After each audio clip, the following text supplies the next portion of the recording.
Ini adalah video review Brika B Pro 5 AE3S. Sebenarnya saya sudah buat review lengkapnya di channel Gadoga.com. Nah, tapi kalau di channel Quick Tip ini lebih ke penjelasan fungsi aksesorisnya, penjelasan pengaturan video, dan tentu saja tetap menampilkan contoh hasil perekaman video dan foto.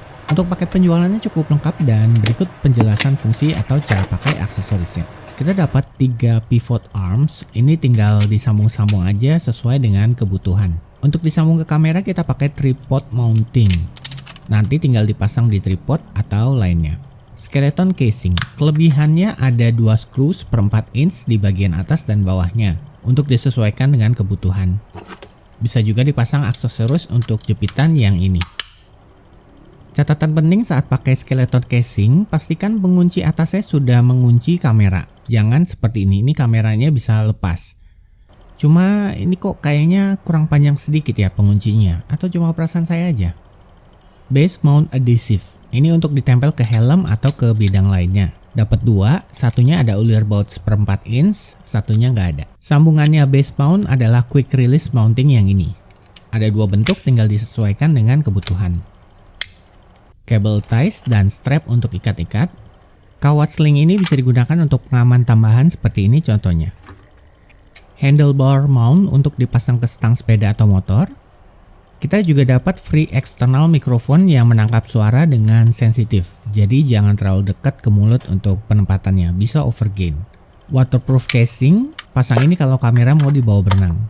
Katanya ini bisa dipakai sampai kedalaman 40 meter. Kalau pakai waterproof case tidak bisa pakai mic eksternal karena tidak ada lubangnya. Open back casing, ini kalau mau pakai waterproof case sebagai pelindung tapi bagian belakangnya tetap terbuka. Fungsinya agar mic internal masih cukup jelas menangkap suara. Dapat charger 5 volt 2 ampere beserta kabel micro USB. Lama pengecasan 1,5 sampai 2 jaman pakai charger ini. Kita dapat remote control, cara pakainya sangat mudah. Tidak perlu pairing segala karena pakai sinyal RF 2,4 GHz. Cara pakainya tinggal nyalakan action cam dulu. Lalu pencet remote sampai LED kanan atas menyala merah yang menyatakan remote dalam keadaan standby. Setelah itu remote siap digunakan. Tombol merah bulat untuk mematikan dan menyalakan layar. Hanya mati nyalakan layar saja ya. Remote ini tidak bisa matikan atau nyalakan action cam-nya. Untuk mati nyalakan sistem tetap perlu tekan dan tahan tombol power di kamera. Tombol dengan ikon foto untuk ambil foto. Dan tombol ikon video untuk start atau stop video recording.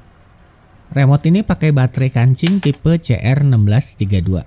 Untuk mempersingkat waktu, berikut spesifikasi dan kemampuan perekaman Brika AE3S. Kalau terlalu cepat silahkan di pause saja videonya. Yang akan kita review adalah Brika AE3S yang versi black.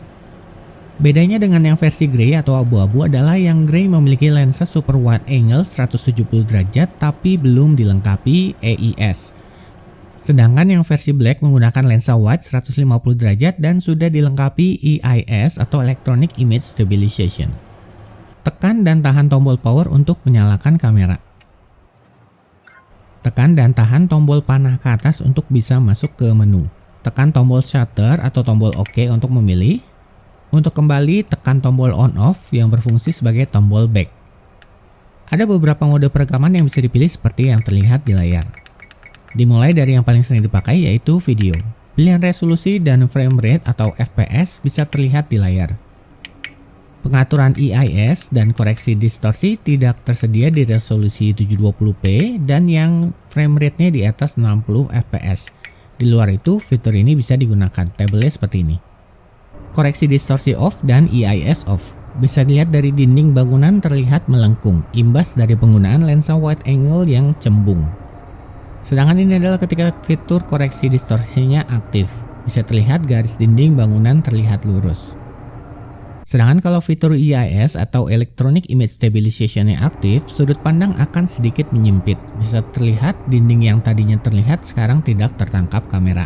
EIS ini berguna untuk menstabilkan video ketika ada guncangan di kamera. Bagusnya saat EIS aktif, otomatis koreksi distorsi juga aktif. Bisa terlihat ini dindingnya lurus. Untuk white balance adalah untuk pengaturan warna video apakah lebih ke arah kuning atau warm atau lebih ke arah biru atau cold. Bisa dicoba sendiri nanti ya, biasanya saya set di auto aja. Pengaturan exposure adalah untuk menambah atau mengurangi kecerahan video. Kalau terlalu terang, misalnya di siang terik, bisa dikurangi exposure-nya. Sebaliknya, kalau malam hari, bisa ditambah exposure-nya. Metering mode adalah cara kamera menentukan tingkat kecerahan video berdasarkan mode metering yang dipilih. Misalnya kalau center metering, kamera akan fokus kepada tingkat kecerahan objek yang ada di tengah untuk menyesuaikan tingkat kecerahan video secara keseluruhan. Ketajaman video biasa saya pakai sedang saja. Kualitas video makin baik, makin besar pula ukuran filenya. ISO adalah pengaturan sensitivitas kamera terhadap cahaya. Semakin tinggi ISO, semakin sensitif terhadap cahaya. Video akan semakin terang, tapi ISO yang terlalu tinggi bisa menimbulkan noise dan grain, atau seperti video kurang bersih atau ada bintik-bintiknya gitu. Biasa saya set di auto saja. Stempel waktu kalau mau ada tulisan waktu pada perekaman video. Rekam audio on-off. Sebenarnya kalau dalam mode standby, kita juga bisa tekan dan tahan tombol panah ke bawah untuk mati atau nyalakan mic atau perekaman audio. Berikut adalah tabel bitrate dan juga besar file untuk perekaman beberapa resolusi video berdasarkan hasil pengetesan sendiri. Jadi bisa diprediksi kira-kira butuh microSD kapasitas berapa. Kalau terlalu cepat silahkan di pause saja videonya.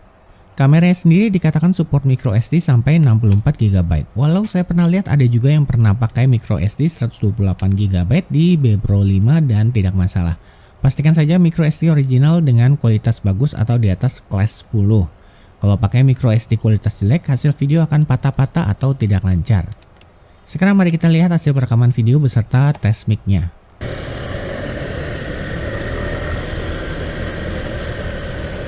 Ini adalah perekaman menggunakan mic eksternal dan saya pakai masker. Jadi kalau sedikit agak mendem kemungkinan karena masker.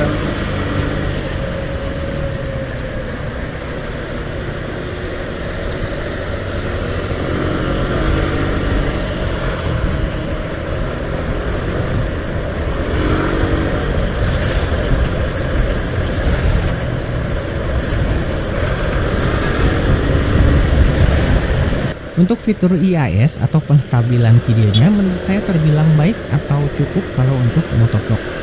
Sebenarnya kita akan lewat jalanan tidak rata dan juga sambungan jembatan. Perhatikan goyangan motor yang ada di depan untuk gambaran seberapa bumpy jalanannya.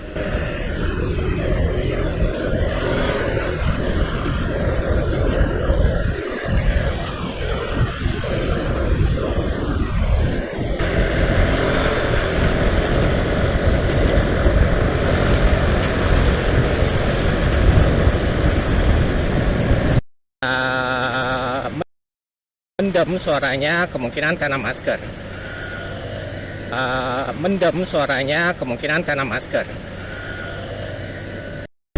Ini direkam di 4K 30 fps, tapi karena video ini di render di Full HD di 30 fps saja, jadi nanti saya akan upload dan kasih link hasil video yang full resolusi 4K.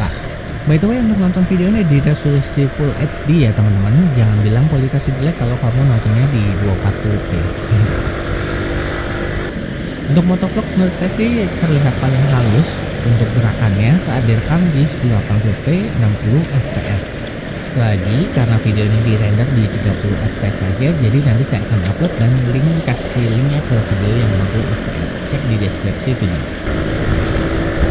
Dan sebenarnya kalau kita rekam di 1080p 30 fps juga udah cukup sih untuk motovlog.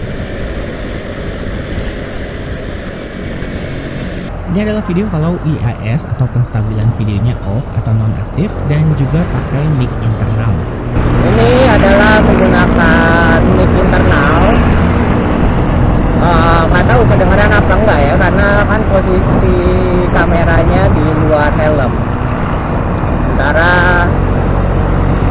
ada suara angin pula segala macam, dan saya menggunakan masker. Jadi nggak tahu deh ini kedengeran apakah. Ya, nanti kita cek aja ya. Kalau saya perhatikan hasil perekaman memberikan detail yang terbaik saat EIS-nya off. Jadi seandainya penstabilan video tidak diperlukan, saya menyarankan matikan saja EIS-nya. Sedangkan ini adalah contoh video saat malam hari dan juga posisi mic eksternal dibuat agak jauh dari mulut. Ya, ini pengetasan pakai mic eksternal dan posisi saya rubah agak ke kanan.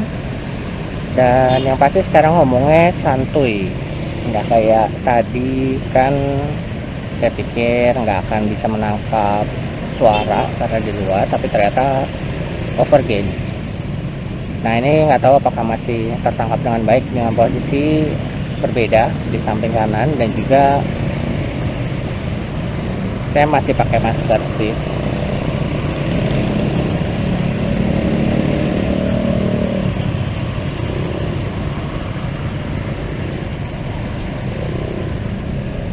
Sedangkan ini suara mic saat menggunakan waterproof case.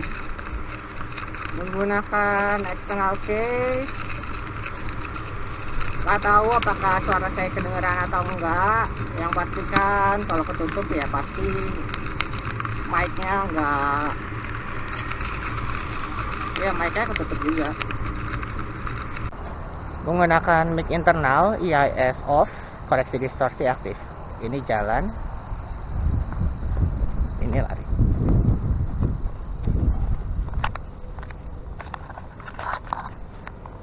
Koreksi distorsi on, EIS off, mic internal, ini lari.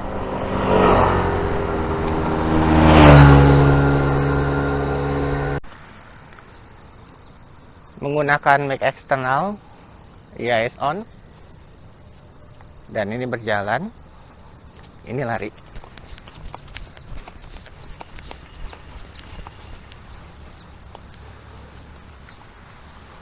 Mic eksternal, EIS on, ini jalan, dan ini lari.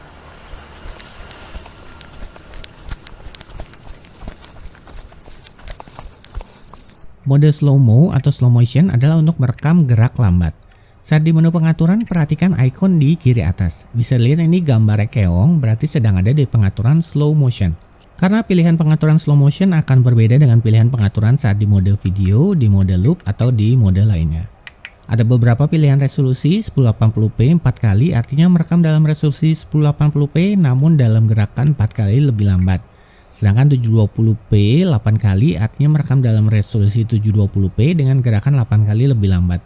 Jadi maksudnya kita merekam dalam kecepatan normal namun saat lihat hasil videonya langsung dalam gerakan lambat. Namun kelemahan mode slow-mo adalah tidak merekam suara atau hanya video saja.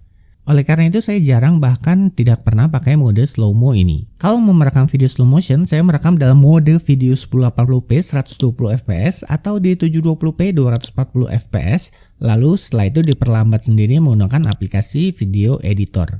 Pentingnya merekam dalam frame rate atau fps tinggi adalah agar saat video diperlambat, video tetap terlihat halus.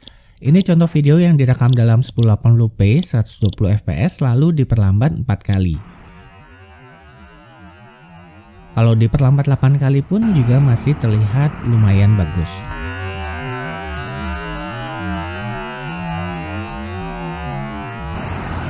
Sedangkan ini hasil kalau video 30 fps lalu diperlambat 4 kali. Terlihat tidak halus gerakannya. Mode loop. Bisa dilihat kalau dalam mode loop lalu masuk ke pengaturan, ikonnya berubah jadi ikon loop.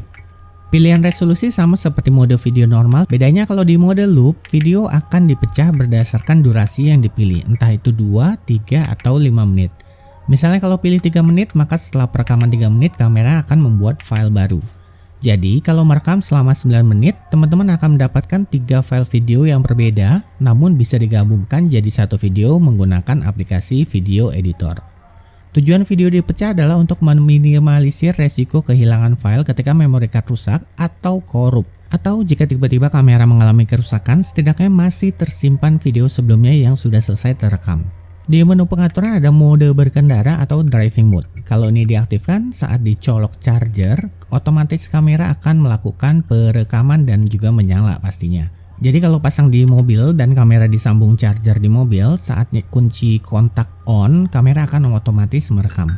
Dan saat charger dilepas atau kalau di mobil kunci kontaknya di off kan, kamera akan mati secara otomatis dalam waktu 5 detik. Untuk mengatur resolusi video mode berkendara dilakukan di mode loop, bukan di mode video. Kalau dalam mode loop dan ternyata memory card penuh atau full, kamera akan tetap bisa meneruskan perekaman. Namun file yang paling lama akan dihapus atau di overwrite. Sebaliknya, kalau dalam mode video biasa, ketika memorinya penuh, maka perekaman akan berhenti. Untuk lapse video, semakin lama durasi lapse-nya, semakin cepat gerakan videonya. Bisa terlihat ini perbandingannya. Di pengaturan lapse 60 detik, perekaman video 10 menit akan menghasilkan video kurang dari 1 detik. AE3S juga bisa mengambil foto dengan resolusi maksimal 24 megapiksel. Berikut contoh hasilnya.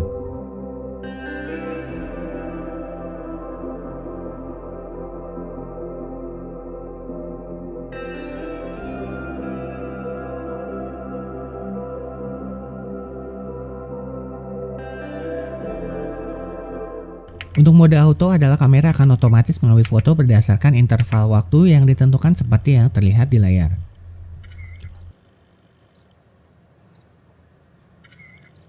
Sedangkan mode burst adalah untuk mengambil beberapa foto sekaligus dalam 1 detik hingga 10 foto per detik.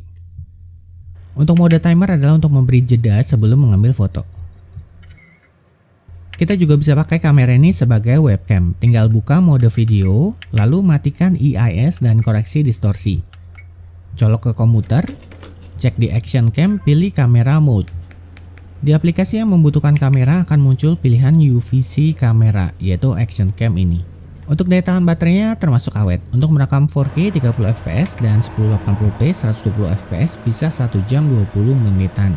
Dua resolusi ini adalah yang paling boros. Kalau merekam di resolusi yang lebih rendah atau di frame rate lebih pelan, baterai akan lebih awet. Suhu yang dihasilkan saat perekaman juga termasuk normal, terasa hangat tapi tidak terlalu panas. Kalau kita tahan tombol shutter akan mengaktifkan Wi-Fi. Di ponsel, pilih koneksi Wi-Fi B Pro 5 AE3S, lalu buka aplikasi B Pro AE3S dan kita bisa melihat video serta kontrol kamera. Bisa juga digunakan untuk melihat hasil foto atau video secara nirkabel atau wireless di ponsel. Dan tentu saja juga bisa digunakan untuk download filenya. Kita bisa juga melakukan pengaturan kamera dari ponsel. Pilihan menunya sama saja atau mirip kalau kita setting di kameranya langsung. Untuk matikan Wi-Fi, tekan tombol shutternya sekali.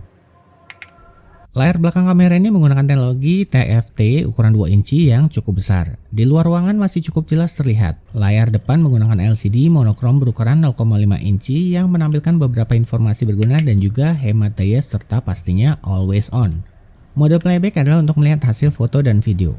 Saat putar video di kamera suaranya sangat kecil, baru kedengaran kalau kita dekatkan kuping ke speakernya.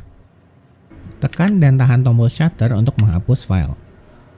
Video review lebih lengkap dan juga beberapa tips seperti kalau mau pakai mic wireless atau cara bikin baterai jauh lebih awet dan beberapa hal lainnya bisa tonton video review yang di channel Gadoga.com. Overall, Brica AE3S memberikan performa yang sesuai harganya dan bisa jadi pilihan bagi teman-teman yang membutuhkan action cam dengan harga 1 jutaan.